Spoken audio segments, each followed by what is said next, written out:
Dude, so I'm really liking what you've done with the place, man. Well, the bar's finally in it. Like it's the bar's poured, the bar's in place. The bar mat area is like carved out of the concrete. Yeah, finally got an space Instagram page put together for it too. So big step. The social media has come into existence. It is Instagram official. Facebook and dude, it's Facebook official too. Yeah, it's all up in the metaverse. I don't know about Twitter yet. I'm sure we have one. I don't know what it is. Yeah, well, that's going to be a work in progress for a while. So take your time. Just like the space, it's still kind of a work in progress. Did you know that over $5 trillion exchanges hands on a daily basis? That's an average of over $220 billion an hour. Now, how does this much money move every single day, and why does it move the way it does? Here on Drunkenomics, two bartenders who also happen to be students at the University of Nebraska Graduate School of Business are going to sit down and drink to the global economy and try and translate it into English. So sit back, relax, pour yourself a stiff one, and have a drink with us to the comedy that is the global economy. And welcome back to yet another episode of Drunkenomics. This is the drinking podcast with an economics problem. So glad you all can join us. Hopefully you have a nice stiff one in front of you, unless of course you're about to drive somewhere. In that case, just wait till you get to where you're going and then enjoy that stiff one. But with that said, thank you so much for joining us. We really appreciate it. And by the power vested in the VIX, for some reason, that's still the reason that we put so much bearing into the VIX determining who is and is not gracious this week.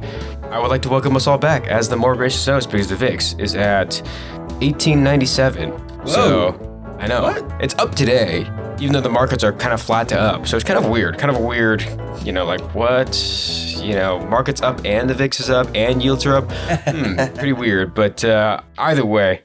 I mean, the thing we care really the most about is that it means that I'm more gracious, and that makes me Aaron Wong, which makes, of course, you on the other side of the camera, a few states away. What was that make you? The least gracious host in existence, James Goldwater.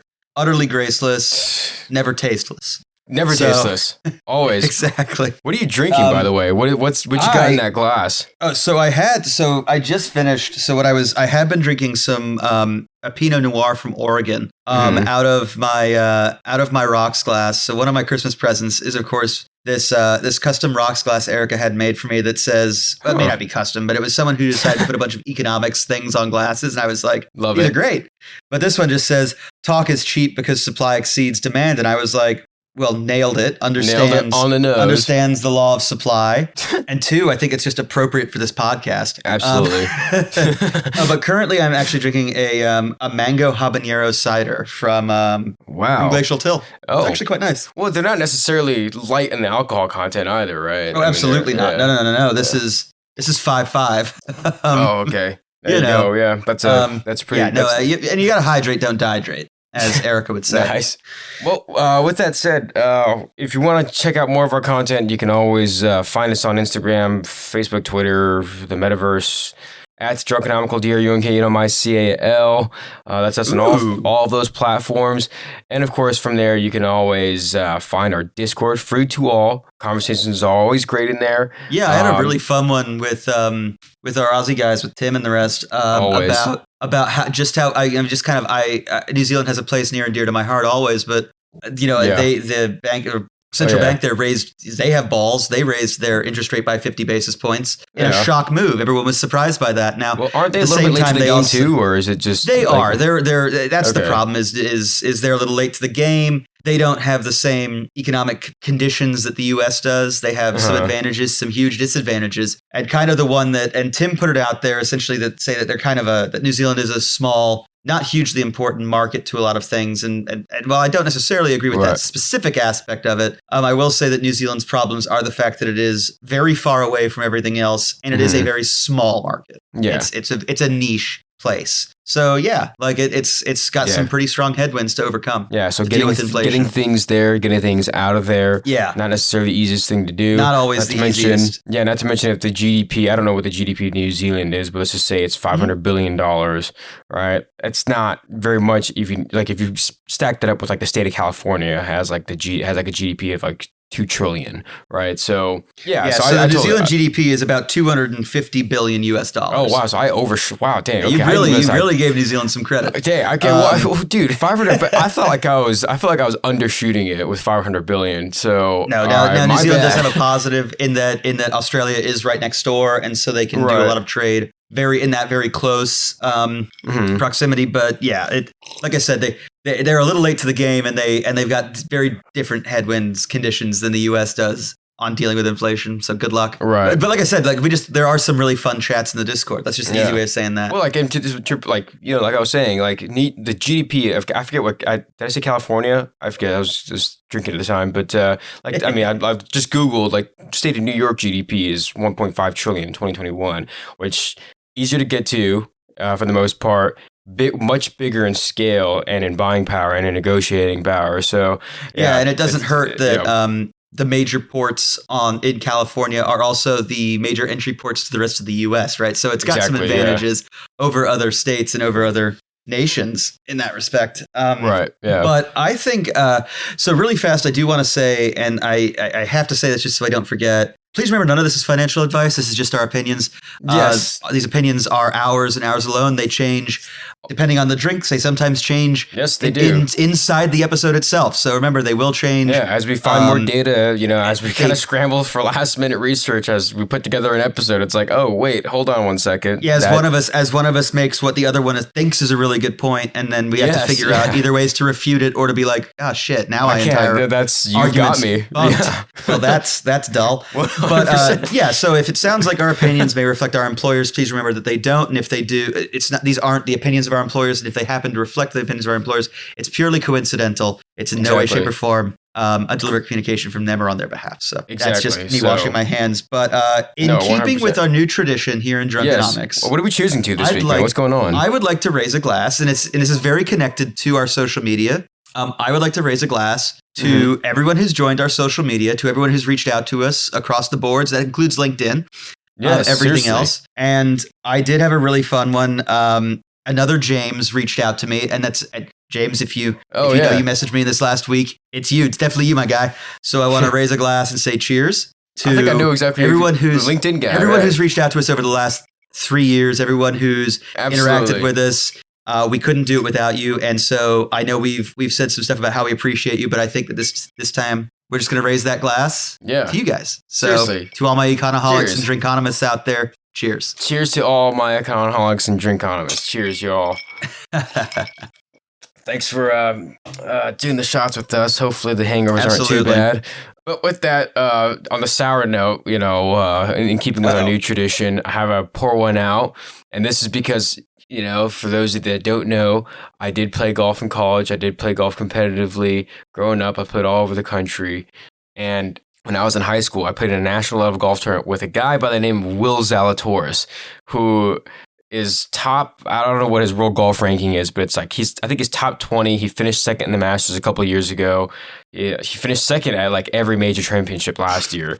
So in high school, I actually beat Will Zalatoris one time at a national level event. So since then, I've been just rooting crazily for him. Yeah, because everyone he beats, technically you've also beat. See that process? Yeah, exactly. Right? Like it's transitive property, isn't it? Exactly. No, 100% is. So like, I got it in me, man. Just saying, not bragging, just saying. But I want to pour one out to him because he withdrew from the Masters this week, and I was really pulling for him to win.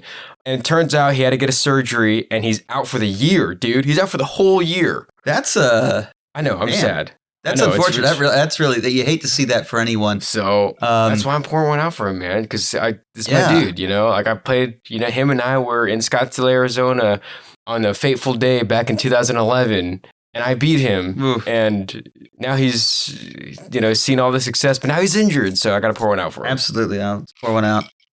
Thank you. Thank you for joining me in that. But with that, thanks for joining us and all that nonsense. But with that, let's get into it. What do we have to talk about this week? A week of data and a week of data we forgot. Well, last week was Easter, so Good Friday was a holiday. So I didn't do anything. I just freaking I was so lazy on Good Friday because it's Good Friday. Yeah, so I'll make a joke. It's a good day to hang around. I'm so sorry.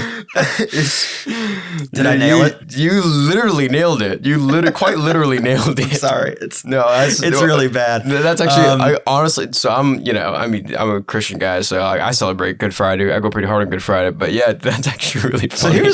So this is what killed me. So like I worked Thursday night and I closed, and what I do, guys, every night when I close, almost every night when I close the bar, I turn on CNBC World. So I turn on the global CNBC channel to watch the usually by features. The time I'm closing, it's Capital Connection or Squawk Box Europe, but we're seeing like Asia closing and Europe opening. So we're getting into this fun zone. And I turned it on and it was like reruns of like American Greed and stuff. And I'm like, wait, what? I was like, why is it Shark Tank? Markets? Usually that's how it's Shark Tank or American Greed or kind of the both, or blue collar. Yeah. They have like or blue collar billionaire or whatever. Yeah. But it was on, and I was like, no, markets are open. And I went, oh no, it's Good Friday. Markets aren't open today. Yeah. But on Good Friday, even though it was a market holiday, they still came out with job numbers, with payrolls. Mm-hmm. Is it ADP non-farm payrolls that came out on Friday? Non-farm payrolls absolutely was. Yeah. And I would say pretty promising. In terms of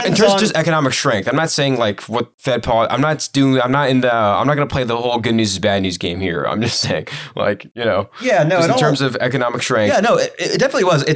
I took some really great news out of the March jobs numbers.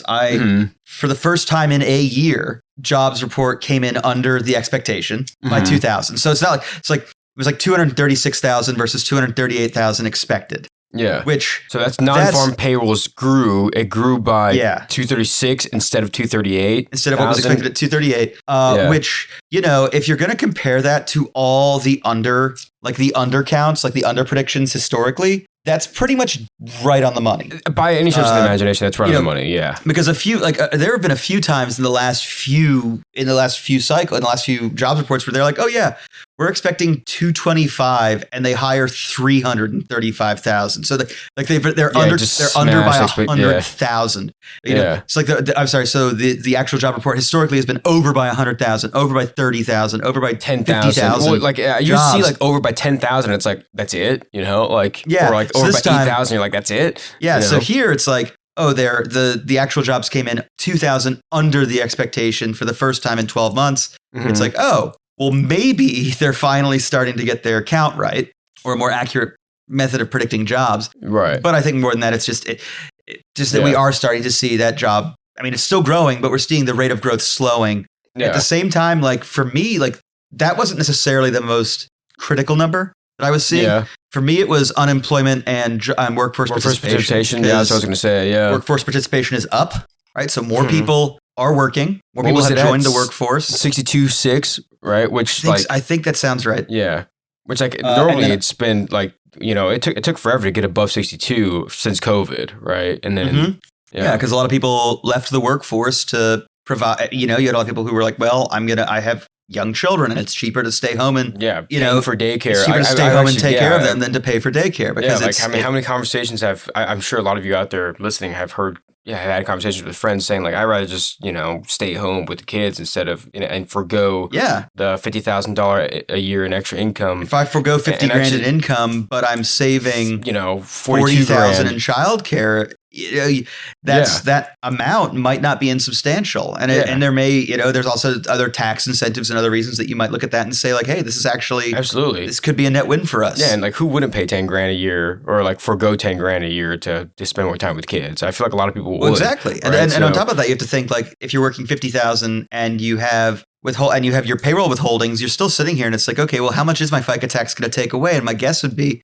well, in some cases, your take home after payroll taxes and every other withholding is what, $5,000? So it's like, when you pay for the expensive childcare. So it's like, well, $5,000 over 12 months is only a few $100. Yeah.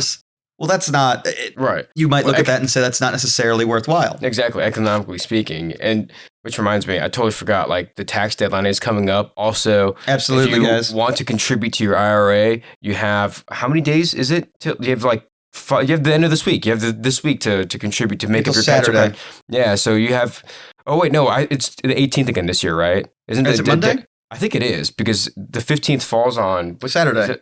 So it would be on Monday then. So the 18th is the last day, I think, to contribute to your traditional Roth IRA for last year. If you haven't maxed out the contribution, if you have the ability to catch up on last year's contribution. Yeah. So just remember, it's $6,000 a year if you're under 59.5, and if you're above 59.5, then you have 60. They can contribute 7,000. Just in case you guys wondering, right? So, but just to catch up. Yeah, so just wanted to make sure that none of you economics missed the tax deadline and also missed the catch-up contribution deadline. Okay, just make sure. I know you guys are all on top of it, so I'm not worried. But it's always nice to even when you're ready to just have someone go like, "Hey, you gonna be good for that tomorrow?" It's like, "Oh yeah." Well, to be honest with you, presentation next week. Yeah. Yes. Well, to be honest with you, not bragging, just saying, I have not been on top of it, so I still need to do my catch-up contribution to my IRA. Okay. Well, I got to do it this week. So, well, you got time. I have 4 days left. Exactly. Actually, 5 days left. But yeah. Next, you got Monday. Yeah. So, I mean, by the way, the jobs report looked great. I thought, it's very promising. It's showing that the economy is pretty strong. But I think the big thing that we had to keep an eye out, like to really get a full picture of what the jobs report really looks like, we had to look at retail sales, which comes out this week. So I think it's Friday. This Friday, yeah. I think it's Friday, yeah. Yeah, so it's usually on like a 13th or 14th of every month or something like that. The previous month. Yeah, the 14th is Friday. Yeah, it's the previous month's retail numbers or something like that. Mm-hmm. I'm pretty sure I'm almost 99.99% certain that that's this Friday. But yeah, I think, if you compare that with the employment numbers, I think it's a good gauge of just like, are people going back to work? Are people, taking jobs because they just need the money to be able to buy whatever they need to buy? And that'll be what we have to gauge when we see the retail numbers, because right now all I can say from the data is unemployment's down.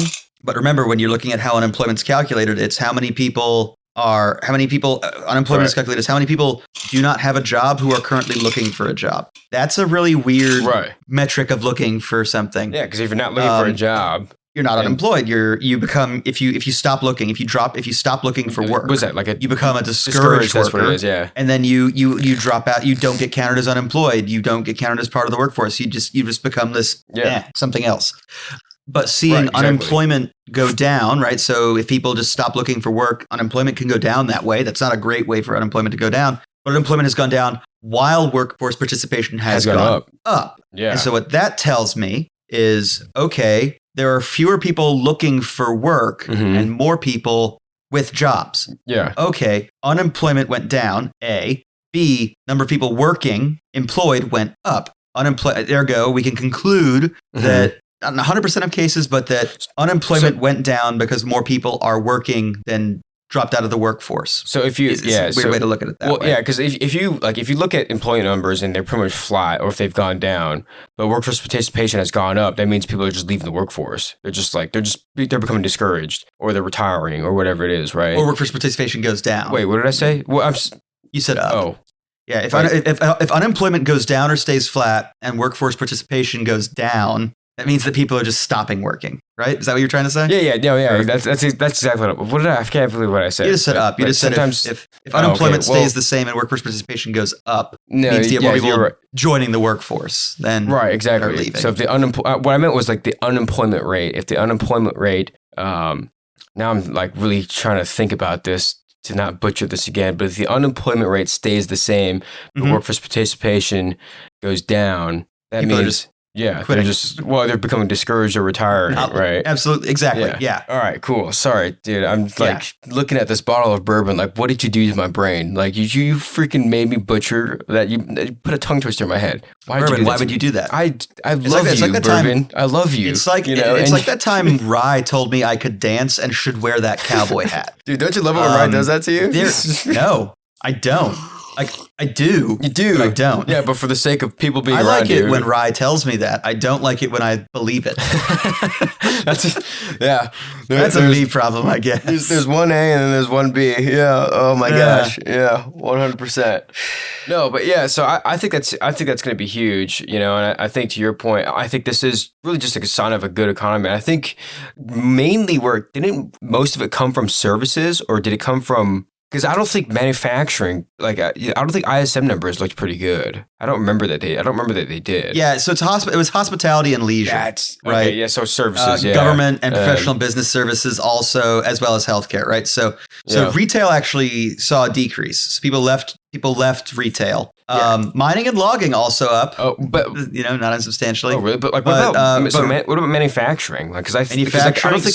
So financial activities, manufacturing, construction, all down. Yeah. See, there you go. Because I knew the ISM data came in weak when I forget when it came in, but yeah, I just knew it came in weeks ago. So no, but are we really like? I'll be honest. Looking at this, I'm kind of surprised the construction is low. It went down by as little as it did. Yeah. Given the general consensus and a lot of talking heads and a lot of data. I'm seeing that data right now too. So Reuters had an article not too long ago. 3-year low. The ISM PMI data came in at a 3-year low. So, 3-year low, funny, remember what happened 3 years ago? That's not promising on that front, but I think it's also a good sign because I think the Fed, what they're looking for is they're looking for the help wanted signs to come down particularly in the services industry, I think.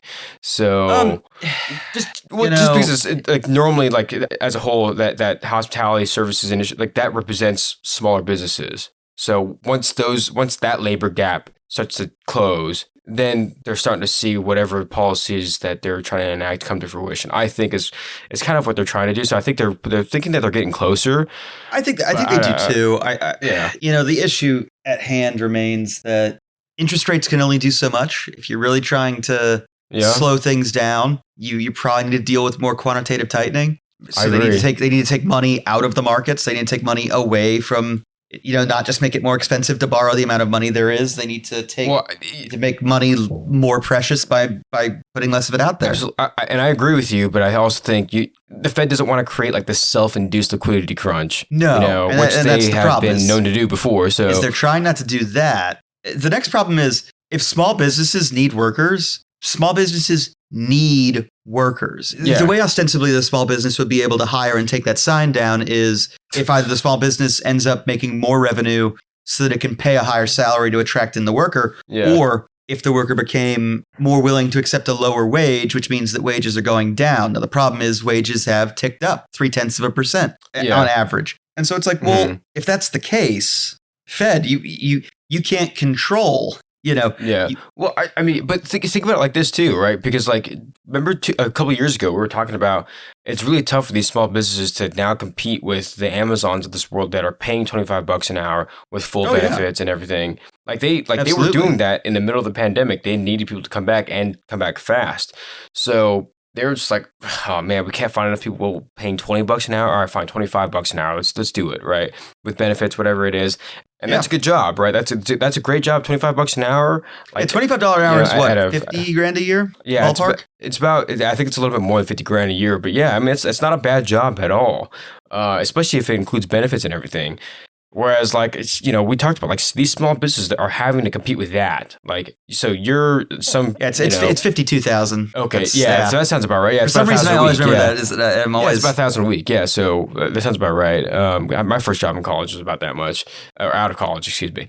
But think about it like this: if you're just a regular retail store and you're used to paying, so and so person that was a niece of your buddies or something like that, and they were in high school and they wanted to just just work at some coffee shop for $9 an hour plus tips, right? Now you're competing against a Fortune 500 company that has the ability to pay $25 an hour plus benefits and all that kind of stuff that you probably can't afford to do because you're banking on this person writing their parents' benefits until they're 26. So it's there was going to be a huge labor gap for small businesses, but now I think with the tightening that we've seen, all these big companies are starting to cut jobs now by 4,000. Yeah, we're seeing the tech guys reacting. I mean, the easiest way to put it is they hired the COVID economy, the COVID environment was going to last forever. Exactly. And the QT was going to last forever. Yeah. Well, they thought the QE was going to last forever, and they also thought QE. Gosh, see, there you go. That's the bourbon, dude. But shut up, bourbon. See.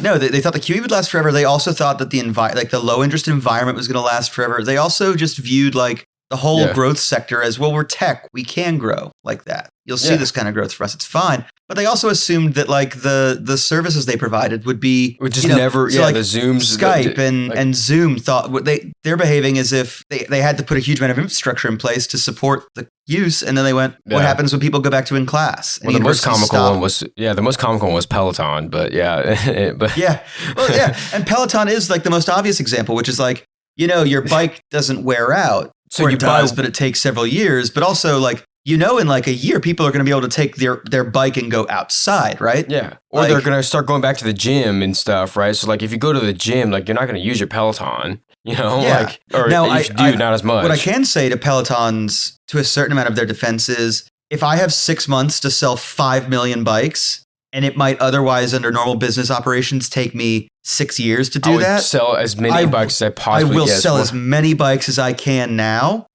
Hold on to money where I can, cut staff when I don't need them. I'd probably tell them when I hired them. I'd hire and say, hey, look, I can't guarantee this is a permanent job. Do a contract. Yeah. Do a contract. It's like, hey, this is a 1-year contract. It may be extended. It may not. Essentially a seasonal worker, a temporary worker agreement, and be like, I'm really going to take care of you. These are the, and pay them better than you normally would otherwise. Just be like, hey, look, just kind of treat them like a travel nurse, like that. Like when they get exactly paid, like a lot treat them more. like a travel nurse. I'm going to pay you I'm going to pay you better than you'd get if you were here full time. Yeah. And in 6, 8 months, 10 months, a year, whenever this mania ends, then it's over. Yeah. But until then, I need you to go hell for leather making Pelotons for me. Yeah. But it's the same thing we're seeing with Saudi Arabia, in China is, if I only have 20 years to sell oil at this rate, that's what we talked about last week, right? China, it's like, I better do it, because in 20 years, the market won't be there. Yeah. Peloton, if I can't deliver all these bikes in 8 months, the market won't be there. No, that's a good point. That's a good point. But that's what's happened. That's what Peloton's done. But I still think, because I forget who said it, but like someone on CNBC not too long ago said,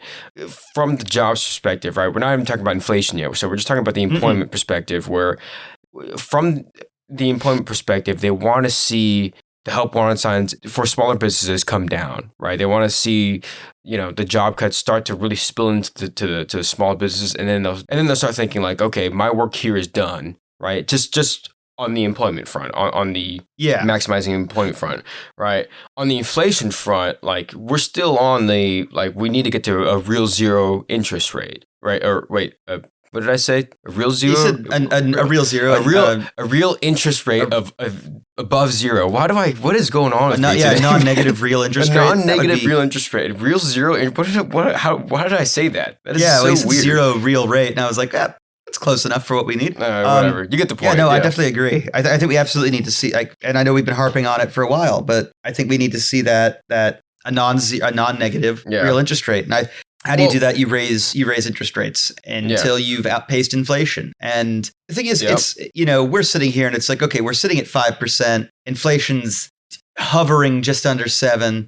Yeah. I think is where I last saw it. I think it's 6.5 now, I think is where. Yeah. It was coming down to 6.5 or coming down towards 6.5. Well, I think February CPI was 6.5. And then, speaking of a big week, we have CPI coming out in 2 days, right? So today's Monday. Wednesday, today's Monday, April 10th? April 10th, yeah. So I got something right today. So it's Monday, April 10th. CPI comes out on the 12th. I think that's going to be huge. That's going to be a huge reading, and I still think that the Fed, when I say they want to see a real interest rate of above zero, I think that's really just a short side. That's a very short-sighted goal. Yeah, they want to see. They need to get there now. That's like a goal they need to see immediately. Yeah, but this is the thing too. Is so not only do they want a real interest rate of above zero or zero. I mean, ideally, just as a central bank, to really become non-biased, you just want you want a zero real interest rate. But our central bank, not only do they want a real zero. God, I just said it again. Yeah. Not only do they want a real interest rate of zero, but they want that to happen with a 2% inflation rate and a terminal Fed funds rate of 2% or something like that. Yeah, right. They want to get that's an ambitious goal. Yeah, they want to be at real zero. They want to be at a real interest rate of zero and have an average inflation of 2%. Yeah. I will say what I've said for a while. I think we're going to be lucky to get 4 to 4.5% as our inflation, and my bet would be for the better part of at least the next decade. The only reason I'm saying that is, and I think I've said this before, I've harped on this a few times. I would give it a minimum of 5 years, but yeah. Income for at least the last 3 years. The average person's income, so minimum wage, hourly workers' income, has been stagnant for the better part of the last 30 years. Really, the last 40 years, wages have been pretty stagnant. You mean are you saying outside of the last 3 years? Outside of the last three. Okay. So 80 to 2020, that 40-year period, wages have been stagnant.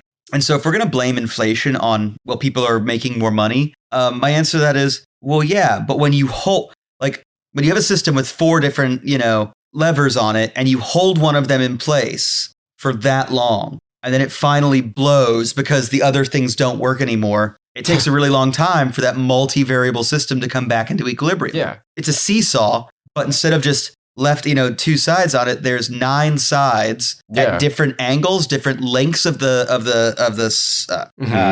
lever to the seat, and then there's different weights on each one, and you've held one in place for a really long time, and then it lets go. Yeah. So to your point, everything's fluctuating. Yeah. So to your point, that analogy is really good, because if you think about it like this, right? So what affects inflation, right? And the basic answer is supply and demand. Well, now let's look at supply. What affects supply?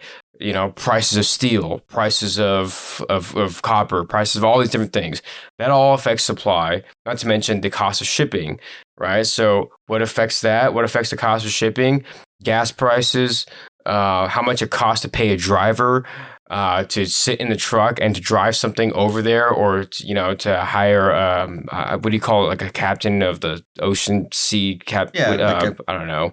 A captain, a captain, a ship captain. I don't know. Yeah, right. Just one of those people. Those guys don't come cheap, right? So no. I mean, I happen to know that historically speaking, the salary of a private yacht captain, so someone that runs like a private boat for like a family, is generally $50,000 plus $1,000 per foot of boat. Oh, wow. Okay. Wow. Yeah. So there you go. So I feel like if you're running like a shipping cargo boat or whatever you call it, I don't know why, a cargo boat. There you go. That's what I'm thinking of. If you're running a cargo boat, I'm assuming it's pretty much the same, right? So if you're running like a 300-foot boat, or I don't know how big those boats are, but I'm assuming it's, some base plus per feet, cubic feet, or maybe it's tonnage, right? It means measured in tonnage. So a lot of times they stack it up really high on the boat too. They stack a lot of cargo high on a boat, right? So maybe it's just tonnage, tonnage of goods being transferred across the Pacific Ocean.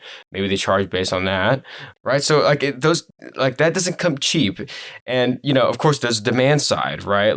What affects supply, what affects demand? There's so many things that affect demand, right? So if nobody wants a Peloton anymore, maybe, I don't know what all goes into a Peloton bike, but maybe certain semiconductors that go into the computer for the Peloton, just, the price of that thing falls. Or if everybody wants a Peloton, all of a sudden that creates a little bit of inflation. So it's not just to your point, it's not just, 2 levers or one single lever that affects inflation. There are so many moving parts. There are so many pieces of the seesaw that can really affect things. One of them being wages. If wages go up as a whole, that's certainly not going to help with the inflation. Yeah, one of them being corporate greed. If corporations decide they just want to have more profit, that affects inflation, right? So if they want to price gouge, that 100% doesn't. Yeah, I mean, hopefully the free market will kind of call them out on their BS. But sometimes it does, sometimes it doesn't, right? But to your point, it's that's 100% one of the levers that's being pulled, right? And if you have one lever that's being held steady pretty much the whole time, which to your point was wages, it really was. Look it up. We're it's not. We're not trying to make a point here. We just have been held steady for a long time. Yeah. So when the pressure cap on that blew, it's gone wild. It's we hit that one, beat that one kind of to death, but but I mean, either way, I think CPI coming out on this Wednesday. I think that was what we're talking about. I mean, that's. Yeah, it's going to be a huge reading. I think it's CPI Wednesday and then Retail Friday. I think between them we're going to see. Okay, you'd have to imagine. This is the thing: is you have to sit here and think. All right, well, unemployment is lower. Workforce participation is higher. Yeah. You'd have to assume based on that inflation will not be down. There's more money. There is a greater supply of earned money out there. People have more. There are more people with money to spend. So have probably been, they have, and they will have been spending it. That's just how that goes. So I'm gonna create a dot kind of a little bit too far ahead, and I'm gonna try to connect it backwards. Uh-oh. Right. So I think the Fed has been reacting. We can all be honest here, right? The Fed has been reacting way too much to every single piece of data. Yeah. Right. They've been trying to solve every single problem out there. which I think the big thing is they need to stop. But the next Fed meeting happens in May. So, we have CPI coming out. That's going to be the most recent reading that the Fed will see, the most recent CPI data that the Fed will see by the next meeting, right? Which is in 3 weeks from now. So, the Fed last year, I'll go ahead and, this might sound insensitive, but I'll go ahead and say it. They overreacted to Ukraine. I think they overreacted to that. And I think, let's put it this way, they underreacted to inflation, period. They did. Overreacted to the perceived economic damage of Ukraine. Yeah, well, I think, I think they also overreacted to slightly good news. Yeah, well, this is the thing, too. This is the thing about the Fed, right? So, if you want to go back even further, if you want to go back to, 19 months ago, I think they overreacted to all different strands of COVID. That we realized, they were a little bit more contagious, but they just hadn't, they weren't, it was less and less threatening, right? Each new strand that came out was all right, this is not, unless you have pre-existing conditions, this doesn't mean you have to worry too much about, right? Well, so I think the Fed. I was going to say the other problem is, okay, Fed, how do interest rates, quantitative easing or tightening, and your extreme lending facilities and your extraordinary measures, how do any of those actually affect infection rates? And the answer is they do not. They don't. So it's like an airboat driver in the Everglades going, well, if I don't go down into the swamp tomorrow, I might be able to prevent the spread of infection in Manhattan. I'm just going to say this, and hopefully you take this as a compliment, but your Florida gator poaching accent is much better than your New Zealand and Australian accent. Just so you know. I grew up around it. That's not fair. I think my New Zealand accent's quite good once I'm drinking. Well, I think you need to go back to New Zealand and live there for a little bit, and then your New Zealand accent will probably come right back. Yeah. I probably do. I don't know how we got down this road, but yeah, I know, but anyways, back to I was trying to connect the dots backwards from the Fed reacting to everything. So I think they overreacted to a lot of things in the past, right? With the new strands of COVID, the war in Ukraine, and I don't say that to sound insensitive. I do think those things would you had to take those seriously. But what was the Fed going to do about it? So that's the perspective that I'm looking at that from. And then of course there's the banking fallout, right? The bond market's priced in a 50 basis point rate hike, according to a lot of fixed income experts that I've talked to, or have seen on CNBC or whatever it is. The bond markets have priced in a 50 basis point rate hike by the Fed. The last meeting, and the Fed decided because of this banking crisis that we created, which they didn't really create. No, the banks. Yeah, the banks just completely mismanaged their own portfolios. That's their fault, and it's not the Fed's job to solve that. It's not the Fed's job to say, hey, we're gonna provide oversight to your portfolio. That makes no sense. You're making money. Your job is to oversee your portfolio, and if you fail to do so, you should be punished. But I think it's personally, I just feel like if the Fed is going to if they're going to oversee the portfolio, the fixed income sleeve of these big banks, why would they not oversee the portfolio for my traditional IRA or yours or anybody else's, right? At this point, it's moral unfair hazard. System. Yeah, it's moral hazard at that point where it's okay, well, we can't react effectively to deal with the actual problem because you guys aren't in a position to profit yet. So exactly. So you talk about a free market, but you're creating a silo for these guys where they can kind of take advantage of these different benefits. And they already have the advantage of an overnight borrowing window. From you that basically gives them free money. So and not just a normal overnight borrowing window, but it's a massive, and extremely liquid. More liquid than it's ever been. A super liquid overnight borrowing window. So I think if they keep trying to solve every single problem, they're going to miss the target on inflation and employment. They won't solve any. They're going to create more problems. There's a reason the phrase is "jack of all trades, master of none." Right. I definitely agree with you. I don't say this for anybody else, right? But I would never tell an actor don't be a musician because stay in your lane. That's stupid. I think that's if you're creative enough, be a musician, and if you write some songs and if you write some songs that become meaningful for a lot of people, then great, that's awesome, right? You nailed it. Just like if you, yeah, you stayed in the movie and were meaningful in a role, like it happens. it's like exactly. Like if like if Dave Grohl decided he wanted to be an actor, I'm not going to tell Dave Grohl to stay in his lane. Screw that, right? But like different story with the Fed, right? Like the Fed, like this is a government agency. Right. Well, no, but yes. Yeah, I mean, it behaves as a central bank, so it's not a government agency, but it behaves in a very it is an institution of the government. It behaves in an institutional so manner. They're not necessarily associated with the federal government, but they technically are. All right, there's no it's tough to distinguish, right? It's tough to separate.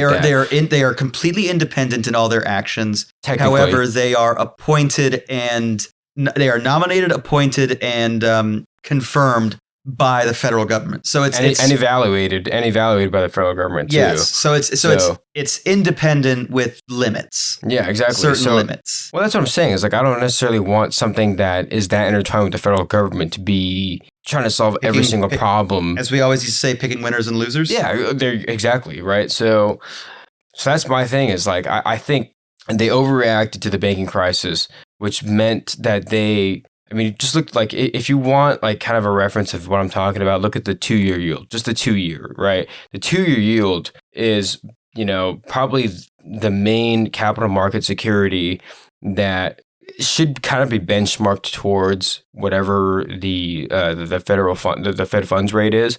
And that thing has moved over. It was above 5 at one point in March, and now it's below 4, right? So the 2-year yield has just experienced this insane volatility, which means even the smartest fixed income traders have not been able to put a gauge on how the Fed is going to react to every bit of news coming out. So to what I'm trying to do, I'm trying to pull it back to the point. Like, I don't think they need to look at retail sales necessarily and think like, okay, this is a problem that we need to solve. No, like the problem with retail sales are problems that need to be solved by retailers and supply chain management and by manufacturers. That's who needs to solve those problems. And very much by the free market, because I do feel like, high prices are the cure for solve high prices. Yeah, exactly. High prices solve high prices. And I think the Fed, like, I don't want to say that they need to let the free market kind of cure itself, because I don't think I don't think the free market will. I think it can. It can, but I think it needs help, right? I think the free market needs a dose of capitalism, and I think it needs a dose of capitalism where the Fed and where the Fed will stay hands off and say, look, you've already got more than enough tools to survive if you are eligible to survive, and where the Treasury Department will sit here and say, hey, look, between FDIC and ourselves, most Americans will be fine. Yep. We'll allow for a new insurance window for businesses because, let's be fair, the $250,000 is too low for most people, period, and then for businesses at all, period. Right, yeah. But at the same time, I do think that, like I said, in 2020, only one firm that I'm aware of made decisions based on the assumption that the federal government would not intervene in capital markets. That's a great company that you're talking about right there. And awesome company. I feel like you should be working for them. I feel like you remind me a lot of someone that works for them. Oh yeah, works with them. I don't know about for. Yeah, there we go. Yeah. But they moved out of a huge number of positions very fast to get themselves into a cash state where they were like, look, we're not in these businesses because they're about to take a bath. Yeah, well, and everybody mocked them. Then suddenly you have the federal government show up and and other resources coming in to actually no, we'll do this, and this, and suddenly those stock prices went back up. Because people went, they're going to survive. It's going to be fine. Well, then a lot of these guys that didn't dump out in time for one of 2 reasons. Yeah. One, they weren't fast enough getting out the door. Or 2, they assumed the government would bail them out, profited from those. Whereas the people who sat here and assumed that they were in a market where markets would be allowed to fail had losses. Yeah. And people are like, oh, well, why'd they lose so much money then? I was like, oh, because you see all these positions they dumped out of? Yeah. They all shot back up once the Fed intervened. Well, why didn't they go back into them? Well, they didn't go back into them because they looked at it and they went, well, even with these interventions, the business still doesn't work right now. Like, seriously, how is lower rates going to create more consumption? I mean, it will, but like... Well, how is the federal government giving Marriott this money to pay its employees and to keep its properties open. How is that going to help? Yeah, there we go. Yeah. The revenues of Marriott when they can't have people, when no one's traveling, when no one's staying in hotels, when the restaurant is closed, when the bars are closed, yeah, how is it going to sustain a business long term? They have money to survive, but where's the profit? Yeah, an interest-free loan isn't going to help that. So yeah, like it'll tide them over till later. But I don't see any profit. I think I can put my money now. I can take my money and go put it into places that will have revenue. So let's do that. So I think very much like. I'll start by saying this. I think the Fed I think they're going to only raise by 25, if at all. And I hate to say that, but I hate hearing it. I know, and I don't want them to do 50. But I feel like a 50 basis point rate hike isn't unnecessary. I hate zero more than I hate 50. I think 25 is probably. I think we're at a point where 25 is probably right. I don't see a reason for 50 unless CPI comes in really hot, and then it's nope. Yeah, so I think hammer down. Well, I think what I was saying earlier was the whole 2-year yield volatility, which is just absurd. Like seriously, look at the 2-year yield chart if you have the time. Look at the 2-year yield chart in the last month. Like that is it should not be doing that. This is the 2-year government treasury. Like they should not be doing that. But regardless, predicting what the Fed is going to do next has been like impossible. And if you look at the 2-year chart, it's pure evidence of what I'm trying to tell you, right? Like it's just like no one's been able to figure out what the Federal Reserve is going to do, what piece of data they're going to react to. So I really think what the Fed needs to do is just, hey, stay in your lane, only react to CPI data, only react to employment data, and just stop worrying about everything else. Right, like you see small businesses and their employment data. All right, does that give you more room to cut rates or to raise rates? Yes or no? Yes, raise rates. CPI data comes in super hot. Is it hotter than expected? Who cares, right? Who cares if it's hotter than expected? Right, I think their job just needs to be simplified. Just stop reacting. I think they I appreciate your data dependency. Well, there comes a time where you have to stop. Where certain data, you have to take it and say, "Look, this is data, but it's not information." Exactly, and it's not conducive to your job. Like it's not like it's reacting to this piece of data is not conducive. Like seriously, like what's the Fed going to do?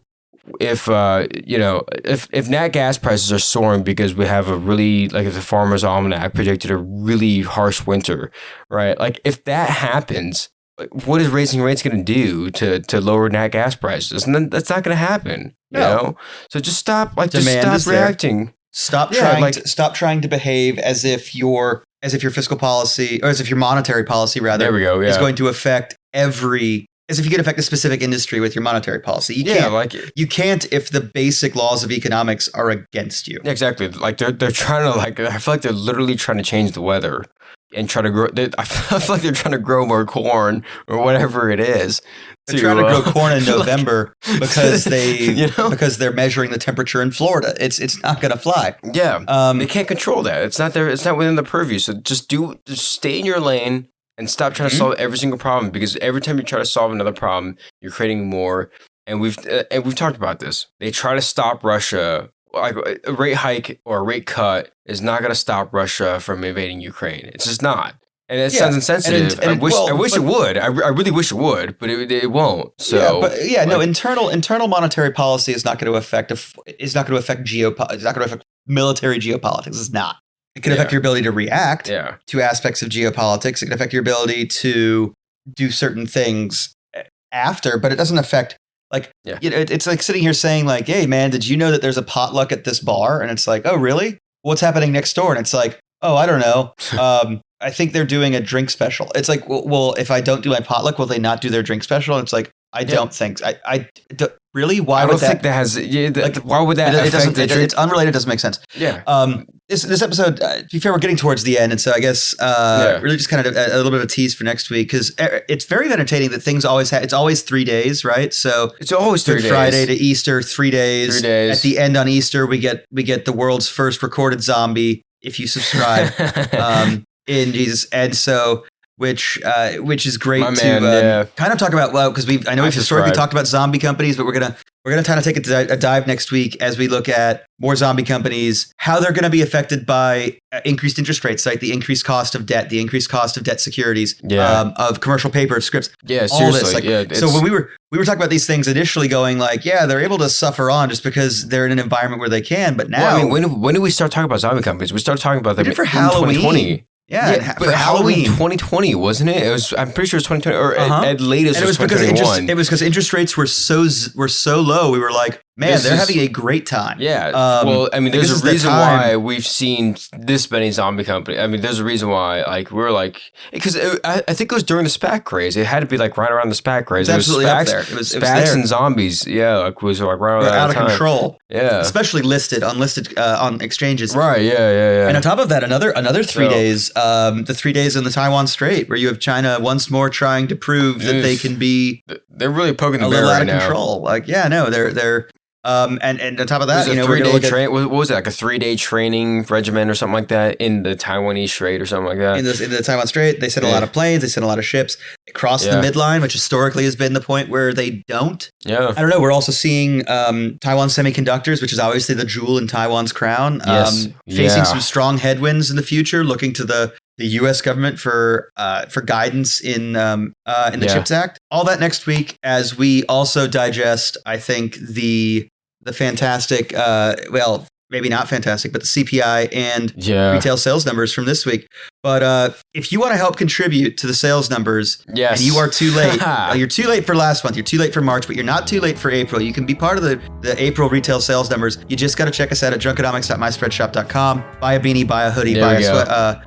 I can't say. I mean, maybe not. It's getting a little hot out there. A beanie is tough. A beanie, a hoodie is tough now. I love that stuff. Buy a golf shirt, buy a beach towel, buy a t-shirt or just a pullover, so you can look good, and buy something without sleeves if you can. I don't know if we have. Seriously, I'll check again. No, we do have Suns tank tops. Out, guns out, guys. We have tank tops, man. Suns out, guns out. Dude, seriously, as you start making your way to the beaches, I mean, seriously, like a Drunkenomics tank top. I mean, God. It looks. Can you imagine how sexy every you bit would as look? good at the beach as it does in the pub, in the bar, in the classroom, 100%. under the shirt at work, out in the world. It's all good. If your golf course doesn't have a dress code, wear a tank top there. Seriously. If the golf course does have a dress code, we have golf shirts. I'm pretty sure we have visors. If you're playing a TPC course, I mean, just I've played a TPC course not too long ago. It revitalized. I have a new obsession for golf. I might come out of retirement. I'm not even kidding. I can tell you this. I know the hats look good on the beach because I've seen them on the beach. Mm-hmm. Yes, we have seen that. So that's actually like I say, I know for a fact it looks good. And beyond that, I guess if you still want to help us out, you don't want to contribute to retail numbers, you want to make sure that they continue on a decline. And I'll be honest, hey, do what you got to do, man. Then check us out at patreon.com/drunkenomics, DRUNKENOMICS. Yeah, exactly. And throw a donation our way there. Yeah, exactly. Seriously, anything there is much appreciated. Anything with our merch is much appreciated as well. But yeah, if you want to leave a tip in the tip jar, help us keep the ice cubes cold, keep the fruit fresh, keep the liquor cabinet stocked, lights on. What else? Yeah, lights on. Yeah, all that stuff. And then help us. Just, I guess the easiest way to say it is help us keep the podcast as drunkenomical as can be. Yeah, seriously, help us keep filling and killing. Help us not bragging, just saying, playing chess, not checkers. But most importantly, helping us do what's that one thing again? I keep forgetting every week. It's what we try to do and what you guys should try to do, but just stay drunkenomical, guys. Cheers, my friend. Cheers.